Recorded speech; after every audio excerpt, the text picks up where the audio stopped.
Kepresidenan dan staf khusus staf kepresidenan dimulai. Setelah menyusun dan memperkenalkan para pejabat Deputi Kantor Kepresidenan kepada Presiden Joko Widodo Kamis pagi, Kepala Staf Kepresidenan Luhut Panjaitan resmi melantik para pejabat tersebut. Ada 4 deputi yang dilantik ditambah 2 staf khusus Kantor Kepresidenan. Mereka yang dilantik adalah Deputi 1 Bidang Monitoring dan Evaluasi Darmawan Prasoyo, Deputi 2 Bidang Pengelolaan dan Kajian Program Prioritas Yanuar Nugroho, Deputi 3 Bidang Pengelolaan Isu Strategis Purbaya Yudi Sadewa, serta Deputi 4 Bidang Komunikasi Politik dan Diseminasi Informasi Eko Sulistyo.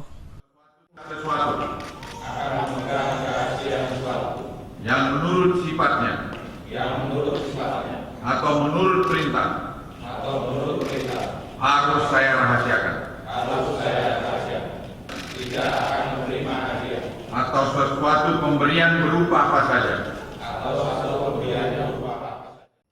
Selain 4 deputi, Luhut juga melantik 2 staf khusus Kepala Staf Kepresidenan, yakni Luhut berharap seluruh anak buahnya yang baru dilantik tersebut dapat saling bersinergi dan mengemban tugas. Staf Presiden, di mana saudara bekerja mempunyai sejumlah fungsi penting. Yang pertama,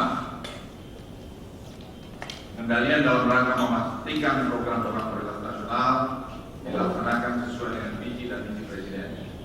Kedua, menyelesaikan masalah secara komprehensif terhadap program-program prioritas nasional yang dalam pelaksanaannya mengalami hambatan.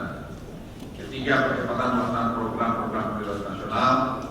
Keempat, pemantauan kemajuan terhadap pelaksanaan program-program prioritas nasional. Dari Jakarta, Widi Prabowo dan Adam Irhas melaporkan.